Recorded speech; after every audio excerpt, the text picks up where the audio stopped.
Muito boa noite, seja bem-vindo ao Tempo Extra RS, a casa do esporte gaúcho, aqui na rede CNT. Todo domingo à noite a gente se reúne para falar sobre o futebol e também as demais coisas do esporte do Rio Grande do Sul, aqui na rede CNT, no YouTube, enfim. Vem fazer conosco esse programa. Nos destaques de hoje, o futebol do Rio Grande do Sul afastando os fantasmas do Halloween. A semana do Halloween foi afastada com vitórias de Inter, Grêmio e também Juventude. Pelo lado vermelho, fora de casa, o Internacional conquistou 3 pontos. O Colorado venceu o Cruzeiro no Mineirão após tropeços no Beira-Rio.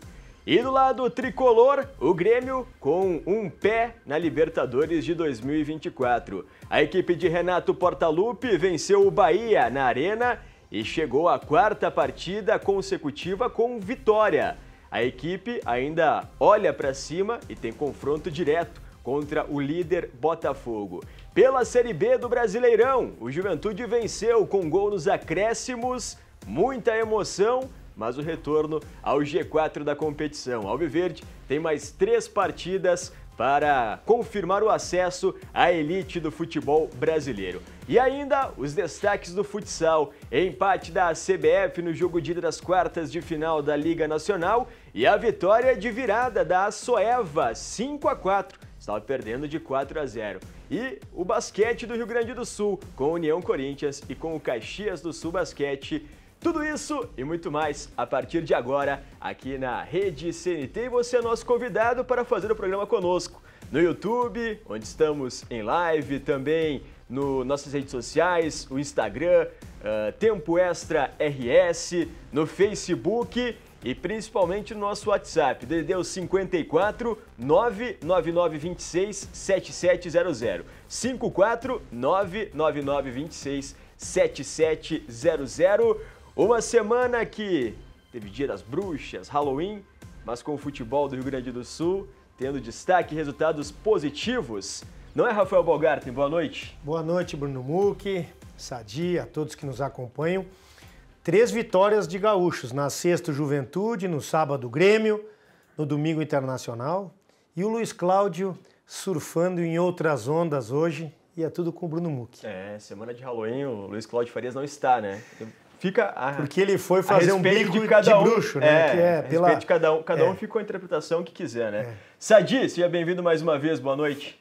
Boa noite, satisfação. Realmente, o futebol gaúcho é importante, né, nessa semana, mas de tudo, eu acho que a do Juventude é a que mais representa, né? Que seria mais um gaúcho na Série A do ano que vem. Então, tá bem próximo, né? O Juventude, acho que uma jogada da hora, né?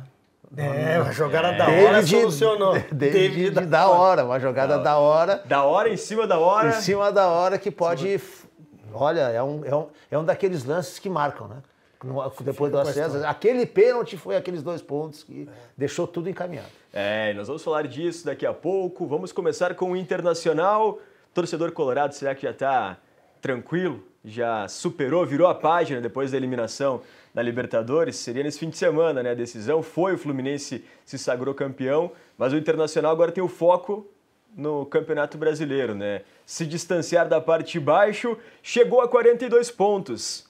A atuação de hoje, resultado, pontuação na tabela, afasta o perigo do rebaixamento, Rafael? Olha, ajuda, né? O Inter tem uma campanha no Campeonato Brasileiro aí de oscilação. Vinha de 2 derrotas, né? Aliás, uma derrota para o Curitiba, um empate, praticamente uma derrota, né? Contra o América em casa. Contra os 2 últimos, apenas 1 ponto. De 6 ganhou em casa. Em casa. E hoje lá no Mineirão se esperava até mais dificuldades para o Internacional.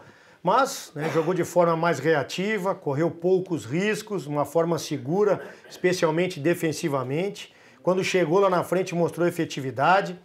Então o Inter hoje mudou um pouquinho a sua característica, baixou um pouquinho as linhas, mas foi efetivo. Venceu uma vitória muito importante em termos de pontuação, para se afastar todos esses fantasmas aí de rebaixamento, e também mostrando aí uma atuação consistente, especialmente até os 30 minutos do segundo tempo. Depois, algumas substituições, aí o Inter cedeu muito espaço para a equipe do Cruzeiro, Cruzeiro descontou e mais uma vez teve um pouquinho de dramaticidade no final, mas nada que dessa vez o Internacional também não conseguisse controlar. Então hoje foi um jogo mais reativo, uma vitória muito importante para o Inter, dando um pouco de tranquilidade para o restante, para as últimas 6 partidas do Campeonato Brasileiro. Talvez hoje, Sadi, o Inter não criou tanto como criou nas outras partidas. Contra o Coritiba perdeu um jogador muito cedo, contra o América empilhou as chances, mas não teve a efetividade que o Rafael tanto fala. Hoje foi melhor aproveitadas as situações do Internacional, né? Conseguiu marcar 2 gols. A atuação talvez não seja de encher os olhos, mas o resultado é o que importa, é o que fica, né, Sadi? Mas essa maneira que o Cudê implantou no Internacional, principalmente fora de casa, tem sido muito boa. Eu acho que o torcedor do Inter ele tem a lamentar, porque a equipe tem rendimento, tem equipe para muito mais.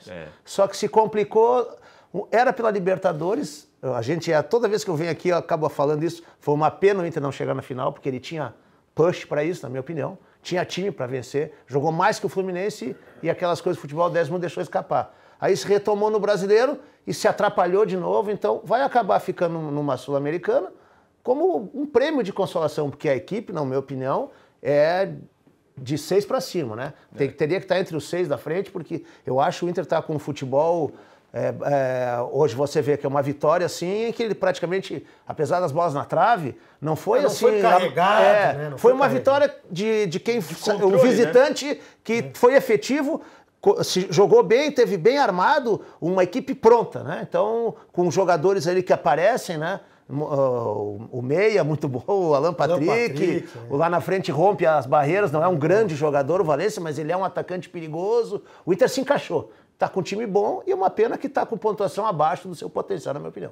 O Inter perdeu tempo, talvez, com o Mano Menezes, né, que não conseguia tirar mais nada. A gente vai começar a acompanhar os lances também da vitória do Internacional contra a equipe do Cruzeiro. O Cruzeiro chegou a ameaçar, né, Rafa, no começo de jogo, teve mais posse de pressionou, bola. mas o Internacional conseguiu encontrar. E talvez a gente tenha percebido um dos melhores jogos do Wanderson, né? O Wanderson foi muito bem, conseguiu ser driblador, levar perigo pela esquerda e fez o segundo gol do Internacional, né? O Inter de Eduardo Cudê, pelo menos fora de casa, como o Sadi falou, tem levado perigo e tem se mostrado bem treinado, né, Rafael?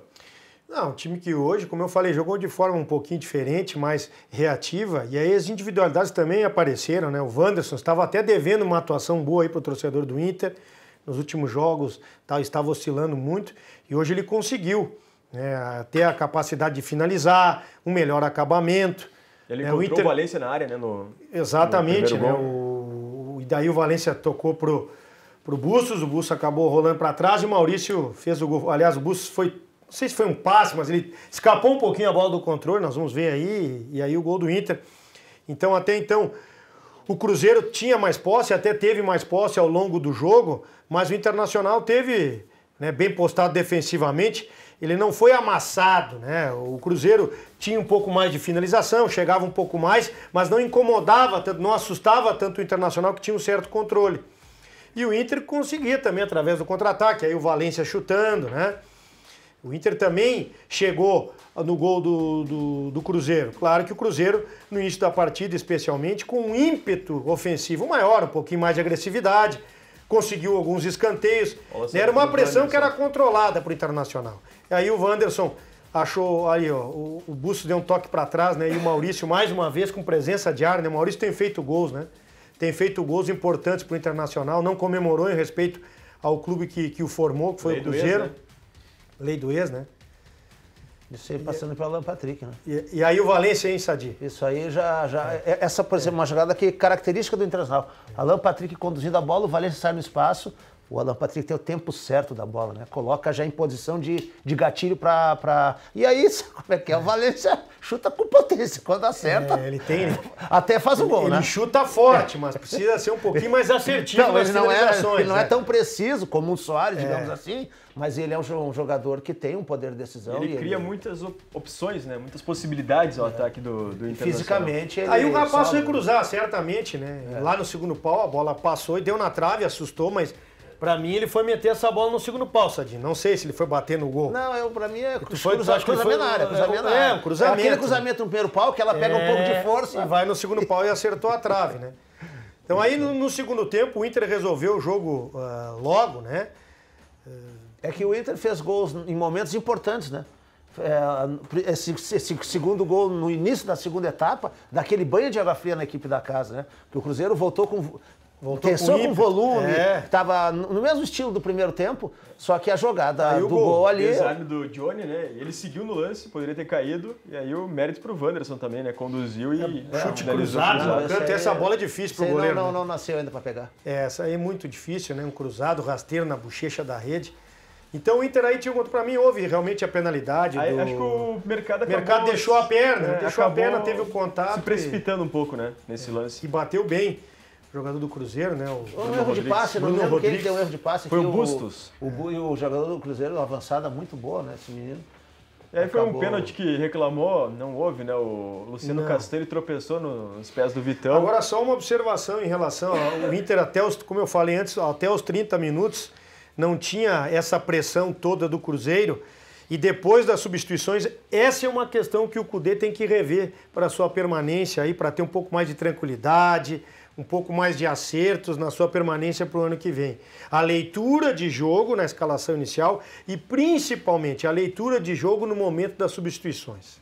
Em todo momento que ele tira 3 jogadores do mesmo setor, Arangues, Alan Patrick, não estou falando nem em qualidade, que são os que sustentam o meio-campo do Inter. Arangues, Alan Patrick e o Maurício, que é sim um quarto homem jogando pelo lado.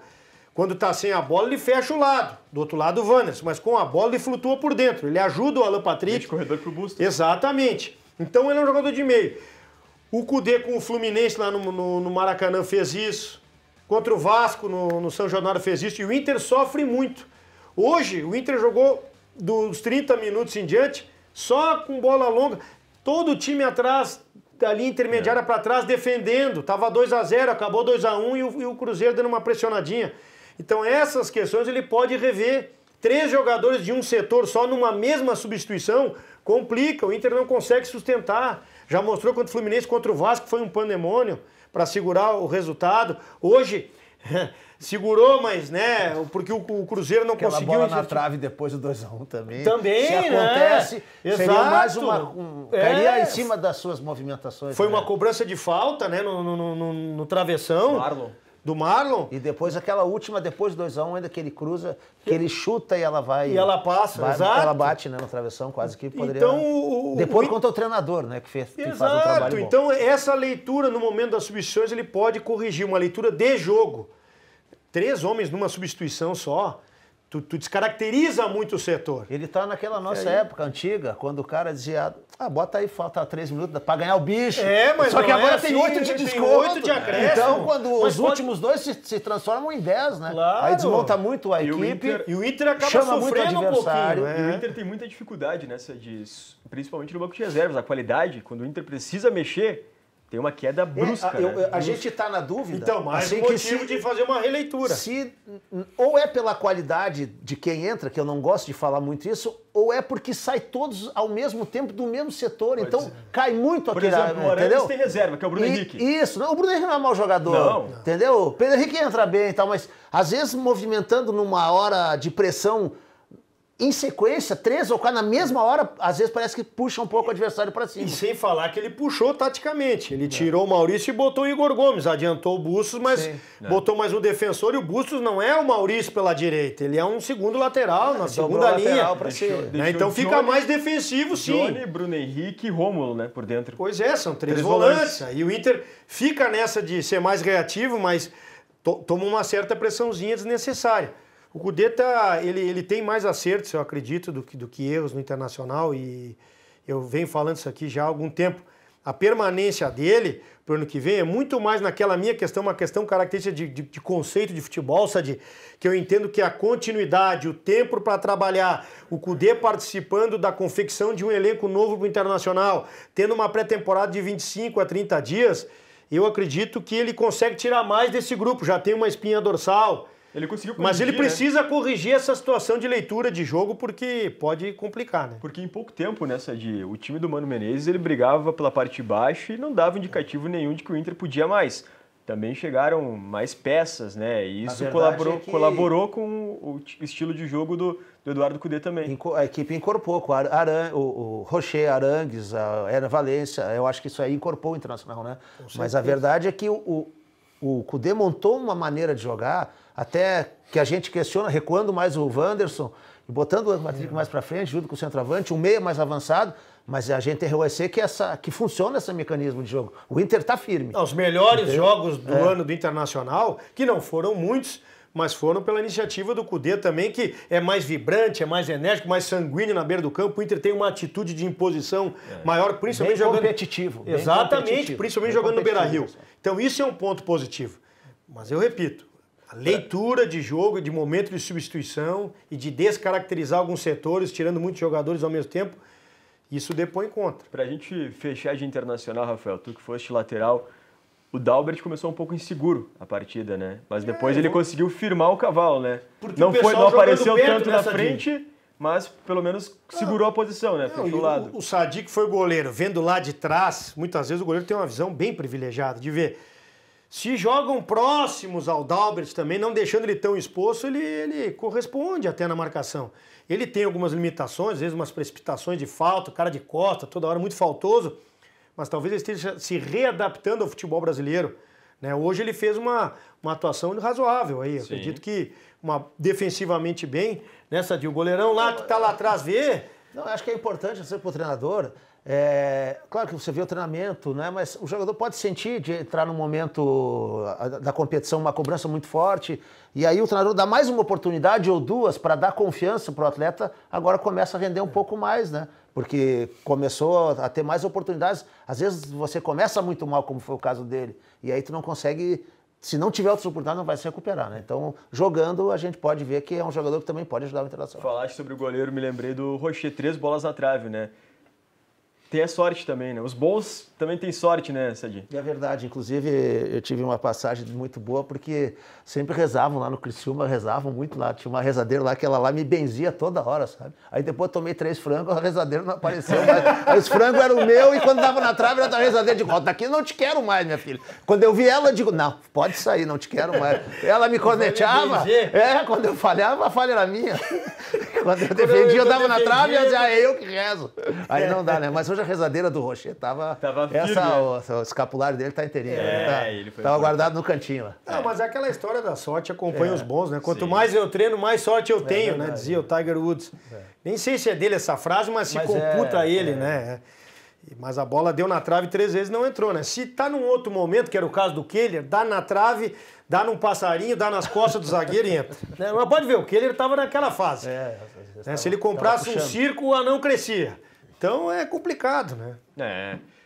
E quem está numa fase boa é o Grêmio, de Renato Portaluppi, agora virando um pouco a chave, indo para o lado azul, já está azul o nosso cenário aqui, porque o Grêmio chegou à 4ª vitória consecutiva, com o Bahia jogando melhor, Sadi. O que a gente vai falar do Grêmio? Porque os gremistas devem ficar bravos comigo ou com alguém aqui do programa, porque o Grêmio não joga bem. O Grêmio vence jogos. Resultado. Que é o que a gente quer, né? Claro. Mas assim, em termos de produtividade, em termos de ver uma equipe em condições de ter o melhor ataque do campeonato, de estar entre os primeiros. O Grêmio com esse rendimento, eu acho que o Grêmio pode até ficar fora dos 4, porque, por favor, o Grêmio é mais imortalidade do que um padrão técnico, né? Mas consegue. Entra um jovem, faz um gol, lança um guri do banco, ele dá um passe, o Soares resolve, o Grando aparece... As coisas vão meio complicadas e o Grêmio está vencendo. Então, com umas 4 vitórias, depois de ter um Grenal desastroso, voltar contra o Flamengo de uma maneira desastrosa, revirar tudo isso aí e voltar, tem que dar méritos a essa maneira que o Grêmio consegue vencer jogos no Brasileiro. Resultadista, né? O time do Renato Portaluppi. No fim do campeonato, Rafael, quando for olhar a tabela de classificação... Eu prefiro assim, tá? Quero deixar bem claro. Eu prefiro ganhar e jogar bem. Mas se não der pra jogar bem, eu prefiro ganhar. 3 pontos na minha conta, me dá aqui. Foi gol sem querer, foi gol do fulano de novo. Não interessa. 3 pontos aí, Sadi. Vamos lá. Eu prefiro assim. Quando forem olhar a classificação lá, o Grêmio vai estar lá em cima. Se estiver empatado com alguém... Vai ser o número de vitórias que vai deixar o Grêmio na frente, não vai ser as atuações, Já está na frente por número de vitórias. Exato, no G4 do Campeonato Brasileiro. E o Grêmio conseguindo, né, Rafael? Sofreu durante o jogo. Sofreu. E até eu estava acompanhando a transmissão, teve um ponto que o comentarista da televisão citou, não me recordo o nome dele agora. O Soares chamou o jogo para ele. Por quê? Porque teve uma bola que saiu, ele entendeu que foi falta nele, ele brigou, xingou, protestou com a arbitragem, e aí isso criou um clima diferente na arena. Ali o Grêmio começou a ganhar o jogo, e talvez tenha sido também a importância da liderança do Soares, além, obviamente, da questão técnica que é redundante a gente falar todo fim de semana disso, né? O Soares não aceita a derrota. Ele não... O mau resultado com ele cobra dos companheiros, cobra dele mesmo, e isso é muito importante, tu ter um jogador assim, desse aspecto anímico, sem falar na questão da qualidade. Mais uma vez, depois nós vamos ver os lances, o Grêmio vinha numa queda no Campeonato Brasileiro, até foi o Grenal, foi o Atlético Paranaense e o São Paulo. Depois pegou o Flamengo, ganhou do Flamengo, ganhou do América, ganhou do Curitiba e ganhou hoje do Bahia. Do Bahia. Então, é diferente resultado e desempenho. Uma situação... Os lances aí, os lances. Uma situação de desempenho, performance, produtividade é uma. Resultado é outra. E o Renato tem um time hoje resultadista. A questão do Renato, ele dá o seu jeito. O Grêmio começou com 3 zagueiros, começou amarrado pelo Bahia. Não conseguia incomodar o goleiro do Bahia. Podem ver aí, ó. O Bahia teve bola na trave, o Bahia teve mais finalizações, o Bahia teve mais posse de bola. No segundo tempo, o Renato fez uma releitura do seu time, tirou um zagueiro, colocou um jogador de velocidade e tirou o JP Galvão e botou um outro atacante. Aí o Grêmio ganhou profundidade. Olha a defesa do Grando aí. O Grando bem de novo, né, Sadi? O Grando bem de novo, aí poderia ter sido 1-0 Bahia, cabeçada do Everaldo, bom centroavante aí. Bom, esse aí não vai ficar no Bahia. Bom centroavante. Esse não vai ficar no Bahia. Bom centroavante. Então, o Renato mudou a maneira de jogar do Grêmio, ganhou um pouco de profundidade, não melhorou tanto porque o Bahia continuou melhor, mas ele potencializou o futebol do Soares. O Hélio Soares olha pro lado, pô, tem jogador de velocidade, tem jogador de profundidade, entrou o Galdino e entrou o Ferreira. Não são as sumidades, mas ajudaram. Potencializa o Soares. E ele errou uma bola ali, Sadi, tu viu um lance atrás ali, ele errou. O Soares erra uma, duas e deu. Na terceira é caixa. O Bessossi entrou também. Olha como ele recebe. Quem abre espaço? O próprio Soares abre seu espaço para receber essa bola numa diagonal curta, ó. E finaliza lá em cima. Não é uma bola fácil, hein? Não, porque o goleiro saiu nele. Saiu bem, ele já foi de perna esquerda, direcionando aquela diagonal então, ali. O Renato potencializou o futebol pro Soares, o Grêmio jogar pro Soares. E aí o Soares resolveu. Mais uma. Não, o Bahia foi melhor, produziu mais, desempenhou melhor, sim, mas o resultado, efetividade, o Grêmio teve. O Grêmio deu seu jeito e venceu. Né? João Pedro Galvão começou como titular, Sadi, por enquanto. Está recebendo mais críticas do que elogios do torcedor. É um jogador que não tem conseguido, né? Ele veio assim para... O Grêmio deu a 10 pro Ferreira, né? Porque realmente ele tem um potencial técnico grande. Muito maior quando entra do que quando sai jogando. O Ferreira, sempre que entra, geralmente ele ou resolve, ou faz atuações melhores quando sai jogando. E o JP Galvão veio para ser um homem para encostar no Soares, mas não está conseguindo, né? Está tendo oportunidades, mas não está conseguindo desenvolver seu melhor futebol, que talvez o que trouxe até o Grêmio. Aí o Renato aí vem lá, puxa da carta na manga daqui, mexe dali. Por isso que eu digo, o Grêmio ele está com dificuldades. O Renato conhece muito o elenco dele. Né? Isso, o Grêmio tem tantas dificuldades que ele oscila entre três zagueiros, fora jogar com 3, aí não ataca, se no meio da competição ele se muda, vai com 4-4-2 e ele vai dando a solução. É pressionado, a bola bate na trave, alguma coisa acontece, mas ele vai conseguindo se solucionar e vencendo, né? E fazendo uma quantidade de gols impressionante para a equipe do Grêmio. 4 vitórias consecutivas, o Soares sendo determinante, ou com assistência, ou com gols. Um pé na Libertadores já praticamente, Rafael? Não, eu não vejo desta forma. O caminho está bem Libertadores desenhado. Ou pré, né? Porque o Grêmio, para mim, o Grêmio está de G8 a G6. O elenco que o Grêmio tem hoje é de G8 a G6. O Renato conseguiu fazer esse time jogar mais do que ele poderia, no meu entendimento. Então hoje ele é G4. O G4 é com a corda esticada, como o Grêmio está dando tudo certo. Aí chega no G4. Eu não sei se o Grêmio consegue se manter desta forma. O combustível vai até o fim. Exato. Essa maneira vai durar até o final. A campanha que o Grêmio está fazendo com esse elenco, com esse investimento, o Grêmio tem menos investimento e menos elenco que o Palmeiras, que o Flamengo, que o Atlético Mineiro, que o Bragantino. Talvez que o Bragantino, né? Então, e o Renato está conseguindo fazer esse time corresponder acima da expectativa. Então, olha, já está bom demais esse G4, se conseguir o G6 aí, né? Porque eu vejo o Grêmio G8, G6, G8, G6. Ele tá no G4, tá jogando mais do que todo mundo esperava, porque tá tendo resultado, tá dando o seu jeito. Eu ainda não digo que o Grêmio vai para G4. As equipes, Flamengo crescendo, o Bragantino se mantendo, o Botafogo, se não for campeão, vai estar no G4. Fortaleza, então, de vaga. Né? A concorrência desse G4 aí tá forte. É muito grande. E, humildemente falando, o time que piora rendimento, não resultado, na minha opinião, é o Grêmio. Então eu acho que o Grêmio joga a menos... Dentre desses, né? Dentro desses de cima. Também. Então...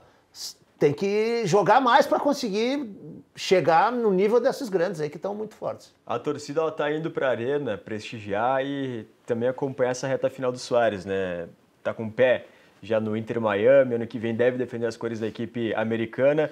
Fica Soares, foi o que cantou a torcida, vai ter um problema ano que vem o Grêmio, né, Sadi? O substituto igual o Soares não vai achar. E quem vier vai ter que viver com a comparação, né? Ano anterior teve o Soares. Mas é um fantasminha desse ninguém quer, né? É. Fantasminha do Soares atrás não vai dar. Mas o Grêmio, eu acho que infelizmente o Soares fez sua parte aqui, provavelmente vai sair. Um jogador esse como o do Bahia é uma solução ótima para o Grêmio. O Everaldo, algum jogador que se destacou. Ele é base do Grêmio. Base do Grêmio. É base do Grêmio. Seria não vamos comparar, volta... porque tu não vai achar o Soares. Não. Nem na questão técnica e nem na questão midiática. De venda de camisa. Só se tu vai lá atrás um Cavani e tal, mas daí okay. Não sei se vai conseguir jogar tanto quanto o Soares, né? O Soares está sendo decisivo e muito pro Grêmio, né? É uma coisa que a diretoria vai ter que pensar bem, porque às vezes tu traz um midiático só para responder. Para corresponder naquele efeito. Um Everaldo nunca seria um jogador começo, mas é um jogador bom. Ou tu vai trazer um midiático, ou vai procurar um jogador aí, selecionar bem alguém que tu consiga e para tentar cobrir essa vaga que provavelmente o Soares vai sair do Grêmio. Vamos acompanhar a classificação da Série A do Campeonato Brasileiro, vai rodar na tela a classificação e a gente vai acompanhar que o Botafogo ele segue na liderança, joga nesta segunda-feira contra o Vasco, tem clássico, mas o Palmeiras chegou, 59 para os dois times, Bragantino venceu o Corinthians 58 e o Grêmio fechando o G4 56. Na zona da pré-Libertadores ali, ó, Atlético Mineiro e Flamengo, os dois com 53 pontos, um pouquinho mais atrás, Atlético Paranaense, Fluminense que já tem vaga garantida na Libertadores do ano que vem 45, Fortaleza 45, São Paulo 42, Internacional 42 pontos, chegando em 11º. São Paulo também tem vaga, Cuiabá 40, um jogo a menos em relação ao Inter, Corinthians 40, 37 Bahia, Santos e Cruzeiro, Goiás 35, Vasco da Gama 34, Coritiba 23 e América 21. Os times que o Inter perdeu ponto, né? Curitiba e América Mineiro, o Grêmio fez 6 contra eles, o Inter fez apenas 1 ponto. O Vasco, em caso de vitória, amanhã ultrapassa o Cruzeiro entra na zona de rebaixamento.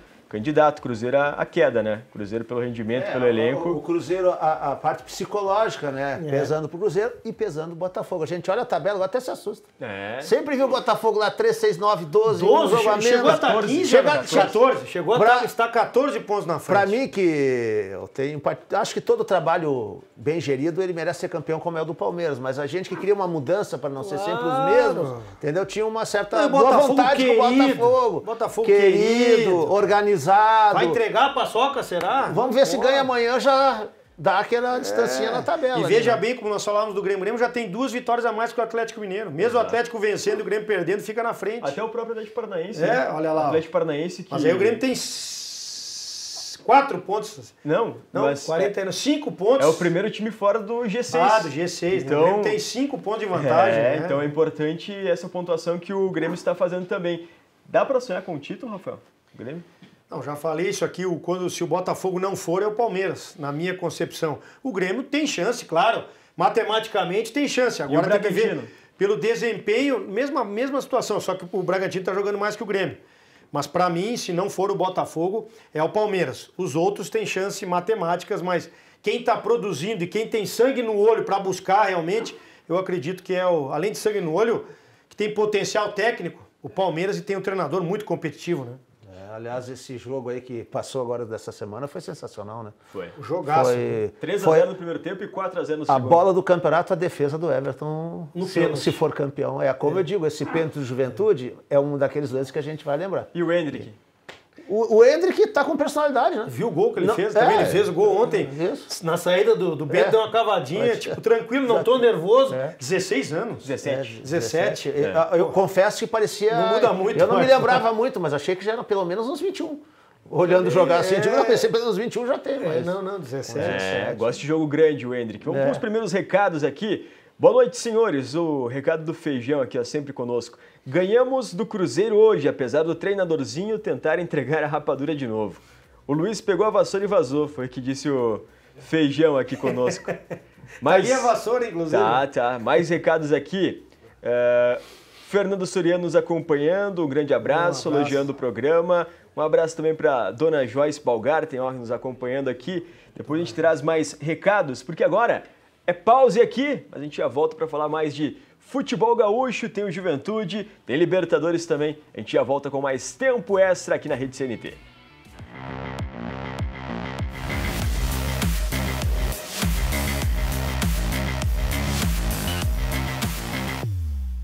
De volta com o Tempo Extra, aqui na Rede CNT, todo domingo à noite. Dá uma moral pra gente aqui no YouTube, te inscreve no canal, deixa o like. Nas redes sociais, o Brian Boff, que é o nosso social media, tá sempre cuidando, alimentando nossas redes sociais. Vai no Tempo Extra RS no Instagram, Facebook também, deixa teu like, siga, então faz com a gente também. Interaja conosco pelas redes sociais. Está assistindo a gente? Pode postar aí, marca Tempo Extra RS, que a gente vai acabar repostando aqui nas nossas redes sociais. Ó, sai de...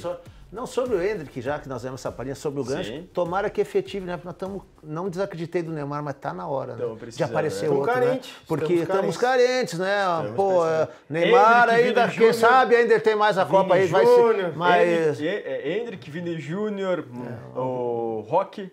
É o Vitor Roque, que é uma Roque, grande esperança. É o Vitor Roque do Atlético Paranaense. Também, Ex-Atlético Paranaense, praticamente, que foi negociado. Com o Nico Hernandes do Internacional, né? Vamos falar de Juventude. Juventude conquistou uma vitória importante nos acréscimos.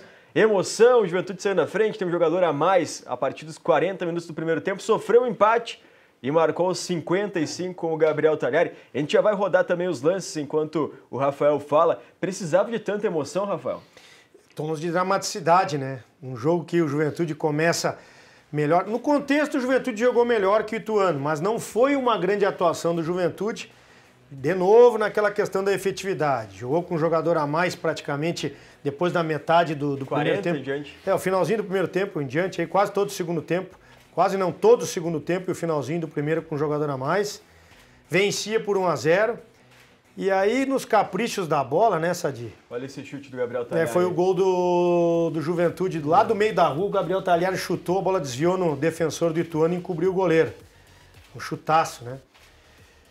E o Juventude, no segundo tempo, o Ituano deu um chute no gol, praticamente. Olha essa sequência de defesa e aí. fez o gol. Olha só o Jefferson Paulino. Esse já tava 1-1 já, né? Aí ele pegou embaixo, defesaça mesmo. Bom goleiro, né? Bom goleiro. Bom goleiro. E aí o lance do pênalti, né? O David da hora, como o Sadi fez a metáfora, o trocadilho, na hora, ele cruza e a bola bate na mão do camisa número 5 do Ituano e realmente foi pênalti, né? E aí o Juventude aos 50 minutos, segundo tempo, 55, o Gabriel Talhari, que está sendo o jogador mais decisivo do Juventude nessa reta final, goleador, 9 jogos, 6 gols, né? Mas só para encerrar da questão do Juventude, o Ituano chegou, o Juventude ganhava o jogo 1-0, mas estava meio morno, não estava pressionando tanto. Aí numa bola parada, a zaga do Juventude afasta, o Wesley Pomba, ex-Caxias, empata o jogo e aí o jogo vira um tendel. Juventude coloca aí 3, 4 atacantes, termina empilhando atacantes e consegue, porque não desistiu do jogo, conseguiu vencer, conseguiu fazer o gol de pênalti e está dependendo somente dele para o acesso. ABC, Ponte Preta em casa e fecha contra o Ceará fora de casa, Sadi. A sequência do Juventude, agora como vice-líder da competição. Sempre nós estávamos até brincando, mas o ABC, mas gente, é melhor, né? Quer pegar o Vitória agora, você quer pegar o Vitória, quer pegar o Novo Horizontino, quer pegar o Mirassol. Não vai ser jogo jogado, o grupo é consciente que vai ser dificuldade total, mas é jogo para vencer lá. É jogo para vencer lá e que aí é pegar a ponte aqui, encher a casa e não deixar escapar. Então, possibilidade do Juventude é real, porque por mais força que o ABC esteja fazendo, quem está lá está querendo se salvar para o ano que vem Argel e tal. Fux. Mas vai fazer a gritaria dele, mas é um jogo que o Juventude está muito mais organizado para já trazer.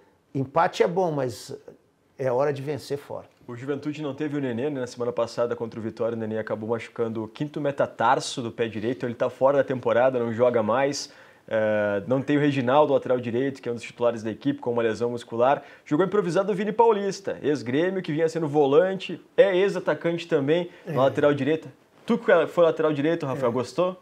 O Vini Paulista foi bem na função, ainda mais que o Juventude foi mais propositivo, então não teve que marcar tanto. E ele correspondeu, jogando pelo lado direito, apoiou, deu opção para a linha de fundo, veio por dentro também. Fez um bom jogo o Vini Paulista, era mais ou menos era prevista essa escalação. Né? E o Juventude, sem o Nenê, no meu entendimento, joga melhor no 4-3-3, né? Com 2 extremas e um homem de área, que eu acredito que o Carpini vai ter tempo. Agora o Juventude só joga na outra terça-feira, dia 14, dia 14. Né? Lá contra o ABC em Natal. Ele vai encontrar um esquema para deixar o Juventude competitivo o suficiente para ganhar esse jogo do ABC. E eu acredito, Sadi, Bruno Mucchi, aos nossos fiéis espectadores aqui do Tempo Extra, que o Juventude com mais 5 pontos, o Juventude classifica. Com 65 pontos, eu acredito que o 4º colocado entra e pode ser o Juventude. Mas ainda acho que o Juventude faz 66. As 2 vitórias, ABC fora, Ponte Preta em casa. Mas aí vai pro título. Não, porque o Vitória tem 66, já fica bem complicado. Mas aí tu tem um jogo bônus lá contra o Ceará no último jogo. Faltam de 9 o Ceará vai querer também, né? Ceará. Mas não vai querer perder em casa, numa despedida, de repente lá vai complicar um pouquinho. Então o Juventude pode fazer 6 nesses 2 próximos jogos e adeus Série B, bem-vindo à Série A 2024. É muito complicado perder nessa reta final, o principal jogador nessa dia. É um baque, né, psicológico e um baque técnico, né? Porque o Nenê tem sido, além de jogar bem, conseguir movimentações, tá correndo bem, tá se movimentando bem, a bola parada dele é um grande diferencial, né? Sim. Ele tem aquela bola parada que é ali na zona do agrião, né? É ali no tempo extra, ali, né? Então... Não, mas tem também o zona do participal do programa do Paulo. É ali onde a coruja dorme. Então ele coloca muitas bolas ali e o Juventude tem feito grande quantidade de gols de bola parada com o Nenê. É o jogador da Série B, né? Eu acho que é um atleta que, não sei se vai querer permanecer aqui, mas de repente o Juventude subindo, para ele vai ser uma consagração, né? Jogar mais uma temporada, ainda mais no Juventude na Série A. Acho que aí é difícil dele querer ir embora.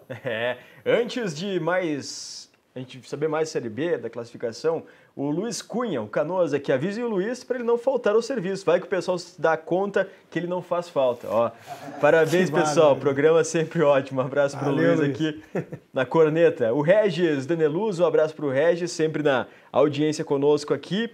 E o Sérgio Will, parabéns pelo programa. Ayrton Bongalhardo, boa noite. Meus parabéns pelo programa. Abraço de São José do Norte. Aonde fica São José do Norte, Rafael? Legal. Um grande abraço. Aonde sei fica? Que é no Rio Grande do Sul. Muito bom. Tu também tem um abraço especial, né, Rafael Bogarto? Eu tenho hoje um grande beijo, um abração para o que foi e ainda é e será exemplo para mim, meu pai.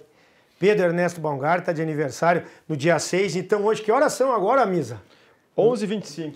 11h25, ao vivo no domingo à noite. Amanhã na reprise, ele já vai ter feito 81 anos. Então, um grande beijo pro seu Pedrão, esposo da dona Joyce, pai do Rafael, da Cíntia, do Índio, do Vinícius, né? E vô do Bernardo. Então, um grande beijo para ele, muita saúde e muitas felicidades. Um abração, sucesso. Vamos com a tabela da Série B do Campeonato Brasileiro, para a gente acompanhar. O Juventude é o vice-líder, 60 pontos, Vitória empatou hoje 66, Atlético Goianiense 60, 59, Sport. O Juventude pode perder a condição de vice-líder, porque o Criciúma joga nessa rodada contra o Lanterna ABC em casa. E o Criciúma supera o Juventude em número de vitórias. Então o Juventude, na pior das hipóteses, será o 3º colocado. Na próxima rodada tem Sport e Atlético Goianiense. Então jogo direto. E olha a parte de baixo ali, ó. O Juventude vai enfrentar o ABC na próxima rodada, que é o Lanterna, 21 pontos. E a Ponte Preta, que é a 17ª colocada, com 35 pontos. Então um caminho mais tranquilo para o Juventude nessa... Para mim, o Z4 definiu. Vai cair a ponte, infelizmente, Chapecoense, Londrina e ABC.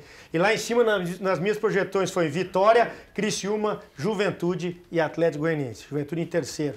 Nas minhas projeções. O esporte que segurou durante o campeonato todo está perdendo a força.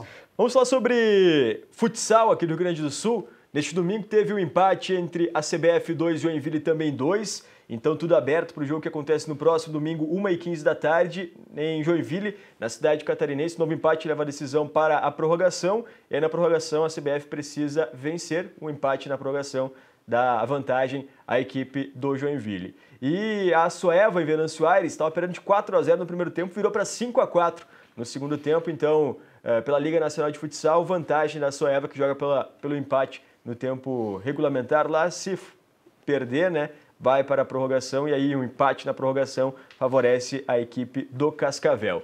Ainda sobre futebol, aliás, sobre esporte do Rio Grande do Sul, Novo Basquete Brasil, União Corinthians volta às quadras na próxima terça-feira contra o Cerrado, lá no Distrito Federal. União Corinthians, 7º colocado, 3 jogos, 2 vitórias. E o Caxias do Sul volta às quadras na próxima quinta-feira, contra o Cerrado também. Caxias tem 1 vitória e 2 derrotas na competição, 14º colocado. Deixa eu ver aqui, a gente tem tempo, 11h27. Rafael Balgarten, Fluminense campeão da Libertadores. Com méritos, né? Time por time, o Fluminense tecnicamente tinha mais recursos, mas a gente sabia que o Boca, né, em termos se tratando em final de Libertadores, e jogo único, copeiro, ia ser um jogo muito difícil. E aí prevaleceu a questão individual, a qualidade individual.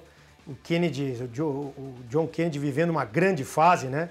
Fazendo gol, o Cano também. Então, ganhou o melhor futebol. Parabéns para o Fluminense, feito histórico para eles.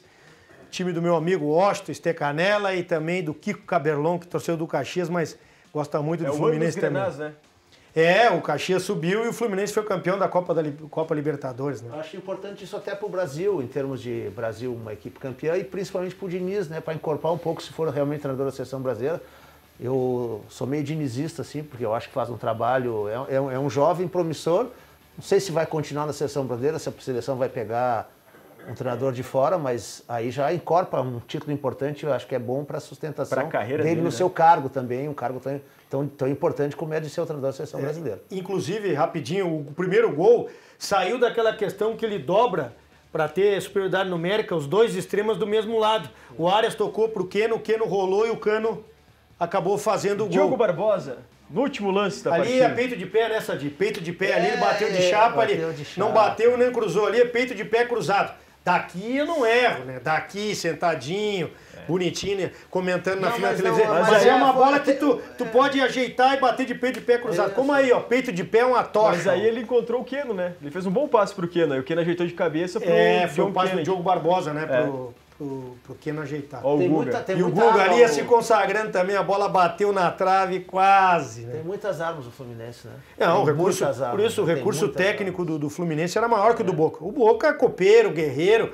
mas o Fluminense realmente tem mais time, né? Tem atacantes importantes o Fluminense. Festa do Fluminense, 15 anos depois, conquista a Libertadores, tinha ficado para a LDU naquele ano. Que o Washington fez 2008. Contra o São Paulo na semifinal. E na final ele teve o pênalti, o último pênalti ele bateu e o goleiro defendeu. Por isso ele estava lá ontem tão emocionado, estava com o filho. Ele, né? o Thiago Neves. Então... o pessoal se sentiu representado, né? Com certeza. Parabéns ao Fluminense. A gente vai ficando por aqui com o tempo extra. Sadi, mais uma vez, obrigado, Sadi. Eu que agradeço. Valeu, Rafael. Aqui é nosso Coringa de elite. Valeu, uma boa semana a todos, hein? A gente fica por aqui agradecendo a sua audiência, obrigado por estar com a gente nesse domingo à noite. Voltamos semana que vem, 10h45, sempre aqui na Rede CNT, Tempo Extra RS, também no YouTube. Deixa teu like, te inscreve aqui no canal sempre, manda sua mensagem, sua corneta, enfim. Obrigado pela companhia, até semana que vem, uma boa semana, até mais!